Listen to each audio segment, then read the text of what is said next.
Welcome to History Unveiled. Today, we're delving into one of the most enigmatic and tragic stories of modern American cult history, the Heaven's Gate cult. Often remembered for the mass suicide that claimed 39 lives in 1997, Heaven's Gate was much more than a headline. It was a doomsday cult that fused elements of evangelical Christianity, New Age mysticism, and ufology into a belief system centered on extraterrestrial salvation. In this video, we'll trace their origins from the early 1970s, explore their rituals and practices, examine the evolving theology behind their belief in the next level, and discuss the legacy they've left behind. The seeds of Heaven's Gate were sown in the early 1970s, during a time of cultural upheaval and spiritual exploration in America. It all began with two unlikely figures, Marshall Applewhite and Bonnie Nettles. Applewhite, born in Texas in 1931 and raised in a religious environment as the son of a Presbyterian minister, had a background in both music and academia. After studying philosophy and even serving in the army, he drifted from traditional religious life and became a music teacher. Meanwhile, Bonnie Nettles, a nurse with interests in theosophy and biblical prophecy, had already experienced personal turmoil, including a difficult divorce. In 1972, fate brought these two together. According to Applewhite, their meeting was no mere coincidence. It felt as though they had known each other for ages, as if connected from a past life. Nettles claimed that their meeting had been foretold by extraterrestrial forces, setting them on a shared path of spiritual discovery. Their discussions, which ranged from biblical passages to astrology, gradually coalesced into an unconventional worldview. They began to see themselves not simply as seekers of truth, but as the very messengers foretold in the Bible. Initially, the pair operated a small bookstore and teaching center, an enterprise they called the Christian Arts Center. They also distributed pamphlets and held meetings where they presented a radical interpretation of the Bible. In these gatherings, Applewhite and Nettles proposed that the passages about angels, God, and even Jesus were not literal descriptions of divine beings, but coded messages about extraterrestrial visitors.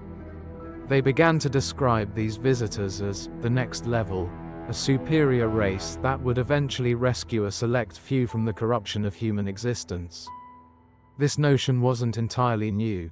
The late 1960s and 1970s were a time when the ancient astronaut hypothesis, a theory popularized by books like Erich von Daniken's Chariots of the Gods, captured the public imagination. Many Americans were questioning the traditional narratives of religion and were open to radical ideas that blended science fiction with spirituality.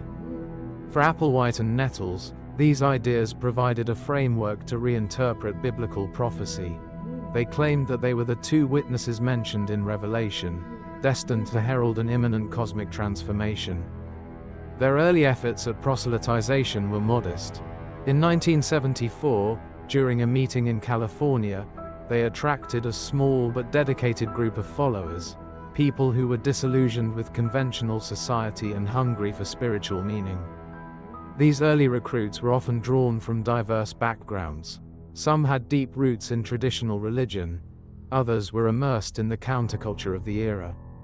Yet they all shared a common yearning for transcendence, a desire to escape the confines of an increasingly materialistic world.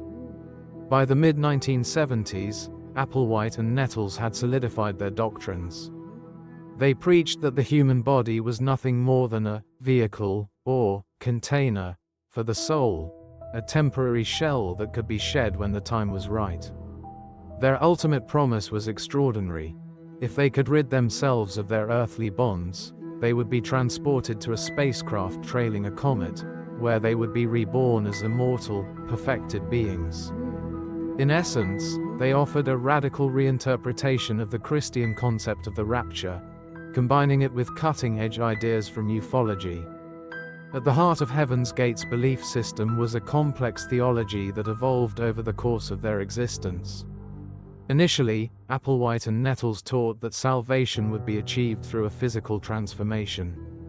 They envisioned a future in which an extraterrestrial spacecraft would descend upon the Earth, hidden, as they believed, behind the glow of a comet, and ferry their souls away from a corrupt, doomed planet. The cult's teachings can be broken down into several key elements. Extraterrestrial salvation. The members believed that advanced aliens had visited Earth in the distant past and had seeded humanity. Now, these beings were expected to return.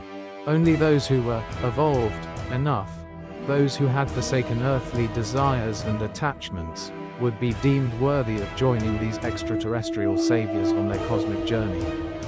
The human body as a container. One of the most radical ideas promoted by the group was that the human body was merely a temporary vessel.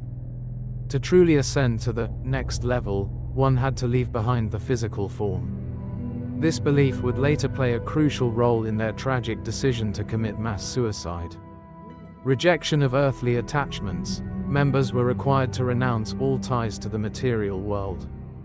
This included not only physical possessions but also relationships, gender roles, and even individual identity. In a sense, joining Heaven's Gate meant becoming a blank slate, open, malleable, and ready for spiritual reprogramming. A new interpretation of biblical prophecy. Heaven's Gate reinterpreted many traditional Christian ideas. For instance, the cloud, described in biblical passages like the ascension of Jesus, was reimagined as a UFO. Similarly, the concept of the rapture was not an instantaneous gathering of souls, but a carefully orchestrated transition from one evolutionary level to the next. Millenarianism and the end of the world. As with many doomsday cults, Heaven's Gate was steeped in millenarian beliefs, the idea that the end of the world was imminent. However, rather than expecting destruction to be a random act of cosmic chaos, the cult maintained that the apocalypse was a necessary prelude to salvation. In their view, the earth was doomed to be recycled or spattered under, making the transcendence of its inhabitants not only desirable but inevitable. The death of Bonnie Nettles in 1985 proved to be a turning point in the cult's theology. Nettles had been a co-founder and a stabilizing force in the early years. When she died of cancer, it created a crisis in the cult's original doctrine. After all, if salvation was meant to be a physical ascension from Earth, what did it mean when one of the key messengers simply died? Marshall Applewhite, grappling with this contradiction, revised the belief system. He taught that the physical body was never truly the home of the soul, it was only a container. In this new interpretation, death was not an end but rather a necessary step in the process of spiritual transformation. The soul would leave behind the aging, imperfect body and move on to a perfected, extraterrestrial existence. This reinterpretation allowed Applewhite to maintain the promise of salvation even in the face of physical death.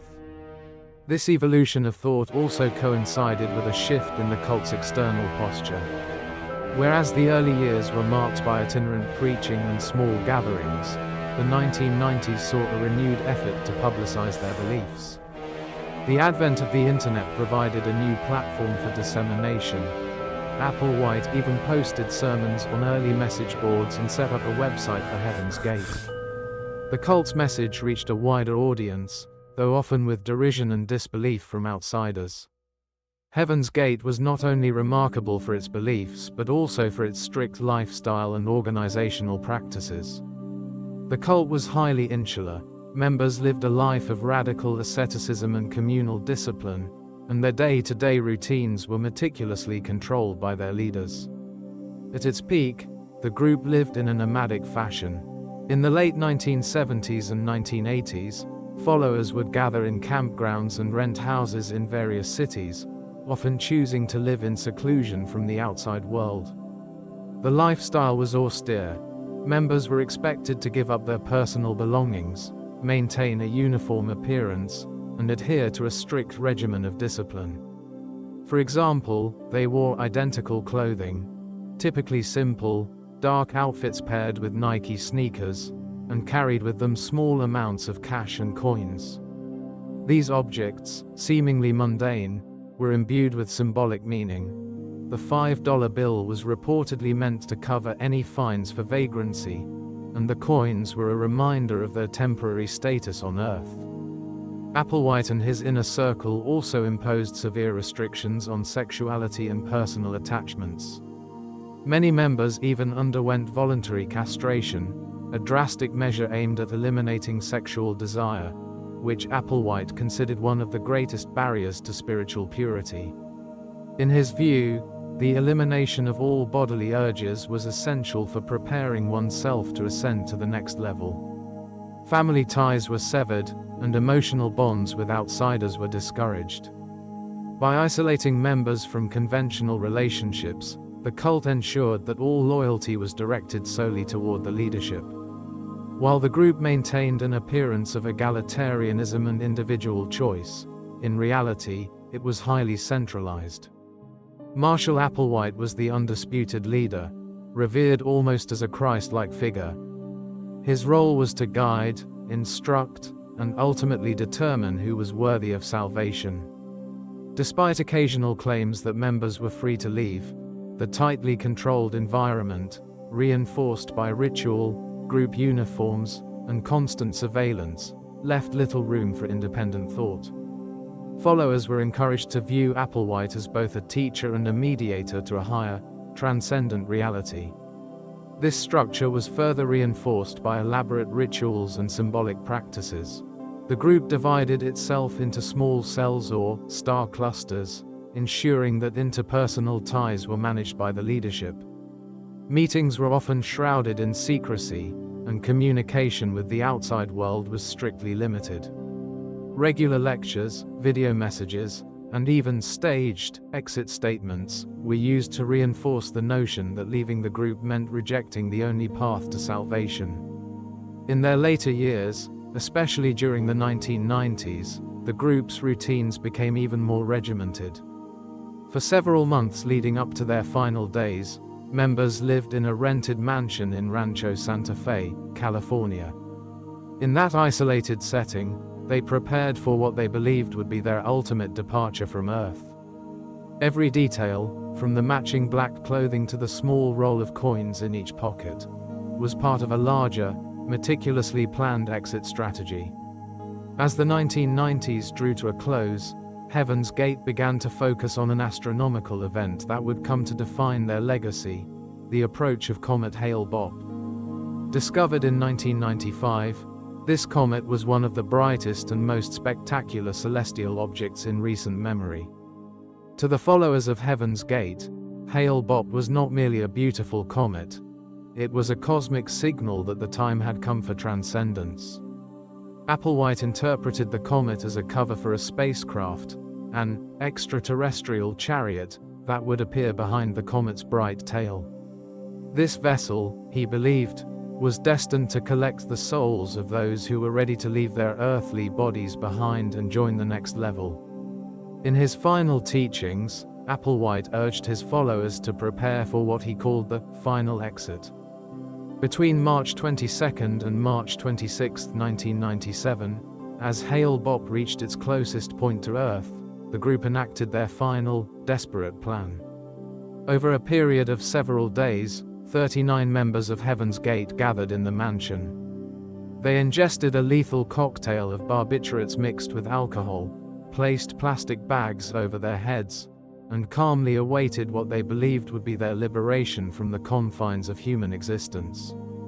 In a final farewell recorded on video, Applewhite and several followers reiterated their commitment to the belief that true suicide was not an act of despair, but rather an act of transcending the limitations of the human condition. They claimed that by shedding their old bodies, they would ascend to a new, perfected state in a higher realm, a realm that was not of this earth. When law enforcement finally entered the mansion, they found 39 lifeless bodies arranged in an eerie display of order. The scene was chillingly serene, each body dressed in identical black clothing, Nike sneakers, and carrying a few dollars and coins. It was the largest mass suicide in American history, shocking the nation and leaving behind more questions than answers. The media frenzy that followed was immense. Marshall Applewhite's face dominated the headlines, and the cult's bizarre practices, strict asceticism, and apocalyptic beliefs became fodder for documentaries, books, and endless debate.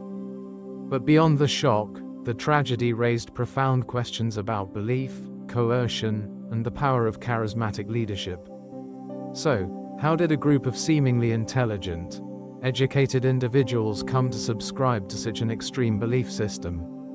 Scholars of new religious movements and cult psychology have long examined Heaven's Gate to understand the interplay between charismatic leadership, social isolation, and the broader cultural context. One factor was the era itself.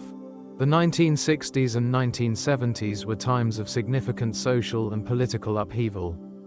Traditional values were being questioned, and many young people were searching for alternative sources of meaning. In this climate of uncertainty, cults and new religious movements provided a promise of transcendence and belonging. Heaven's Gate, with its promise of escaping the corruption of modern society and ascending to a higher level of existence, was an attractive option for many who felt alienated or disillusioned. Another key element was the power of charismatic authority. Marshall Applewhite was a master of rhetoric and psychological manipulation. He projected an image of calm certainty and was able to weave together biblical references, New Age mysticism, and contemporary ufology into a compelling narrative. His message was simple yet profound. The world as we know it is an illusion, and only by rejecting its material trappings can we reach true enlightenment.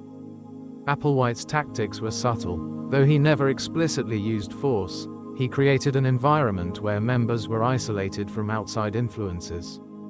Family ties were cut, communication with outsiders was discouraged, and every decision was framed as a step toward salvation. In this insulated setting, even the idea of suicide became reframed, not as an act of despair, but as a courageous leap toward a promised destiny.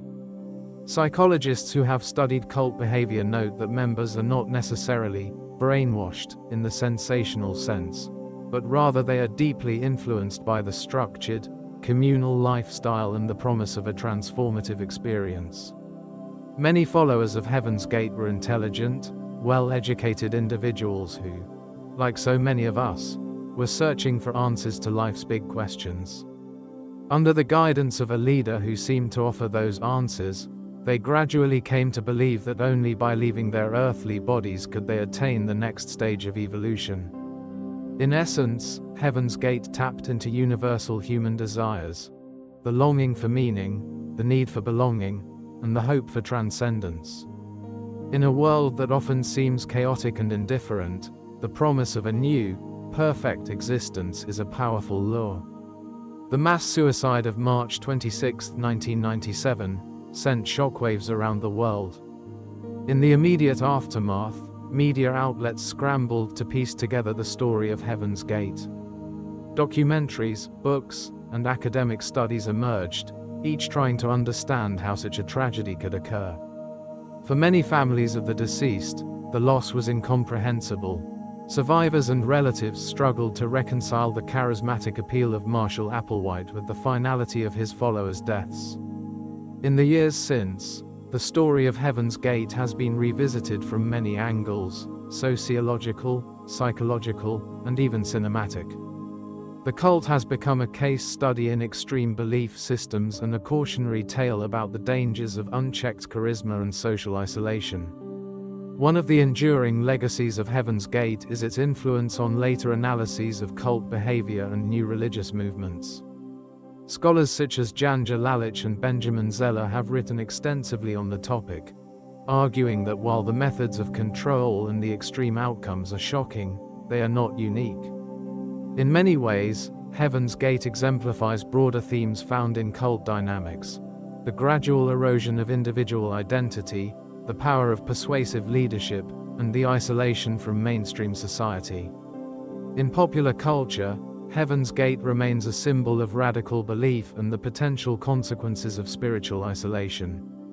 Television documentaries and podcasts have revisited the cult's history, often drawing parallels with other infamous groups like the People's Temple and the Order of the Solar Temple. While Heaven's Gate may seem like an aberration, it is part of a larger pattern of millenarian movements that have surfaced whenever people find themselves disillusioned with the status quo. More recently, discussions about the cult have resurfaced on social media and in online forums. Former members and relatives have spoken out, offering personal reflections on how a group that once promised liberation ended in such tragedy. Their voices serve as both a memorial and a warning, a reminder that the search for meaning, when manipulated by charismatic leaders, can lead down a perilous path. The story of Heaven's Gate forces us to ask difficult questions. How do seemingly rational individuals come to subscribe to ideas that, on the surface, appear utterly irrational? What conditions in society foster the rise of extreme belief systems, and how can communities safeguard against the isolation that makes such movements possible? In many ways, the Heaven's Gate tragedy is a mirror reflecting broader societal concerns. The late 20th century was a time of rapid change, technological, cultural, and economic. As traditional institutions struggled to adapt, many people found themselves adrift, searching for meaning in an increasingly complex world. For some, the promise of a radical alternative, one that transcended the mundane limitations of modern life, was irresistible. Yet, the story also serves as a cautionary tale. It reminds us that the desire for transcendence and belonging, while natural, can be exploited by those who offer simplistic solutions to life's complexities. The seduction of radical ideas is not confined to any one era or region. Even today, in our interconnected digital age, we see how online communities and charismatic figures can galvanize groups around extremist ideologies, be they political, religious, or otherwise. The legacy of Heaven's Gate also extends into the realm of cultural memory. The image of 39 people, dressed identically, lying peacefully in a mansion, each carrying a few coins and a $5 bill, has become an indelible part of American history. It is a stark, haunting reminder that the quest for meaning can sometimes lead to tragic ends. Yet, as we look back, it is important not to reduce Heaven's Gate to a mere spectacle of mass suicide. Behind the statistics and sensational headlines were real people with hopes, dreams, and vulnerabilities. Their story challenges us to understand the complex interplay between individual psychology and broader social forces. In the final analysis, the tale of Heaven's Gate is both a tragedy and a profound lesson. It is a narrative about the human desire to transcend our limitations, a desire that, when harnessed by charismatic leaders and isolated from the checks and balances of community, can lead to irreversible consequences. Marshall Applewhite and Bonnie Nettles offered a vision of salvation that promised liberation from the perceived corruptions of the modern world. They envisioned a cosmic journey, a leap into a higher state of being facilitated by extraterrestrial intervention. For their followers, this promise was the ultimate answer to life's inherent uncertainties. In a society in flux, where traditional sources of meaning were increasingly questioned, the appeal of a radical, all-encompassing doctrine was immense. But Heaven's Gate also reminds us of the fragility of belief. The same fervor that can inspire greatness can also lead to self-destruction. As we reflect on this story, we must ask ourselves how we nurture our own search for meaning without succumbing to the allure of simplistic answers or charismatic manipulation. Today, the remnants of Heaven's Gate live on in academic studies, documentaries, and the memories of those who lost loved ones. Their story is a cautionary one, a reminder that the quest for truth must be balanced with critical inquiry, that isolation can breed dangerous ideologies, and that the human need for connection is as essential as the desire for transcendence. As we continue to navigate a rapidly changing world, the legacy of Heaven's Gate serves as both a warning and an invitation. It warns us of the perils of extreme isolation and blind devotion, and it invites us to engage with the complexities of belief and identity in a thoughtful, open-minded manner. Thank you for watching History Unveiled.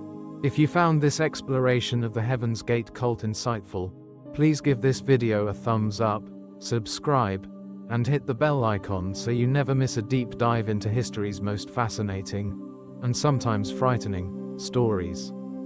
Leave your thoughts and questions in the comments below. How do you think society can guard against the allure of extreme ideologies? Let's discuss. For further reading and more detailed sources, check out the links in the description, including academic articles from JSTOR, documentaries from History.com and HBO Max's Heaven's Gate, The Cult of Cults, and studies by experts like Janja Lalich and Benjamin Zeller. Remember, history isn't just about the past. It's a lens through which we understand our present and shape our future. Until next time, this is History Unveiled, uncovering the stories that shape our world.